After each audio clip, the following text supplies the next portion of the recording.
മലയാളത്തിലെ ഏറ്റവും വലിയ സിനിമയായ എമ്പുരാൻ ഇറങ്ങാൻ സമയമായി. മാർച്ച് 27-നാണ് സിനിമ പുറത്തിറങ്ങുന്നത്. എമ്പുരാനുമായി ബന്ധപ്പെട്ട സാമ്പത്തികമായ ചില കാര്യങ്ങൾ അവതരിപ്പിക്കുകയാണ് ഒരു അഭിമുഖത്തിലൂടെ പൃഥ്വിരാജ്.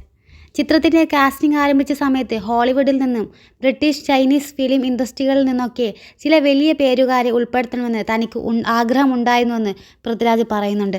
അവരിൽ പലരുമായി വീഡിയോ കോളിലൂടെ സംസാരിക്കാനും അവസരം ലഭിച്ചു. പലരും താൽപ്പര്യപൂർവ്വമാണ് ഞങ്ങളുടെ ആവശ്യത്തെ പരിഗണിച്ചത്. എന്നാൽ ഇടനിലക്കാരായ ഏജന്റുമാർ പറയുന്ന പ്രതിഫലം കൊടുക്കാൻ ഞങ്ങൾക്ക് സാധിക്കുമായിരുന്നില്ല. ഈ സിനിമയ്ക്ക് പരമാവധി എത്ര വരെ മുടക്കാമെന്ന് എനിക്ക് കൃത്യമായിട്ട് ധാരണയുണ്ടായിരുന്നു. ചിത്രത്തിൽ ലാലേട്ടൻ ഒരു രൂപ പോലും പ്രതിഫലമായി വാങ്ങിയില്ലെന്ന് പൃഥ്വിരാജ് പറയുന്നുണ്ട്. പൃഥ്വിരാജും അങ്ങനെ ആയിരുന്നുവെന്ന് ഒപ്പമുണ്ടായിരുന്ന ലാലും പറഞ്ഞു. ചിത്രത്തിലെ സാങ്കേതിക പ്രവർത്തകരും അഭിനയിച്ച വിദേശ താരങ്ങൾ ഉൾപ്പെടെയും തങ്ങളുടെ വിഷനും ശ്രമവും മനസ്സിലാക്കി പ്രതിഫലം നോക്കാതെ ഒപ്പം നിൽക്കുകയായിരുന്നുവെന്നും പൃഥ്വിരാജ് പറയുന്നുണ്ട്. 100 കോടി ബജറ്റ് ഉണ്ടായിട്ട് 80 കോടിയും പ്രതിഫലത്തിന് പോയിട്ട് ബാക്കി 20 കോടിക്ക് സിനിമ നിർമ്മിക്കുന്നത് പോലെയല്ലേ തങ്ങൾ ചെയ്തിട്ടുണ്ടെന്നും തങ്ങൾ മുടക്കിയിരിക്കുന്നത് സിനിമയുടെ മേക്കിങ്ങിനാണെന്നും പൃഥ്വിരാജ് കൂട്ടിച്ചേർത്തിട്ടുണ്ട്. എന്തായാലും സിനിമ മാർച്ച് 27-ന് ഇറങ്ങാൻ പോകുകയാണ്. ആരാധകരെല്ലാം വളരെ ആകാംക്ഷയോടെയാണ് കാത്തിരിക്കുന്നത്.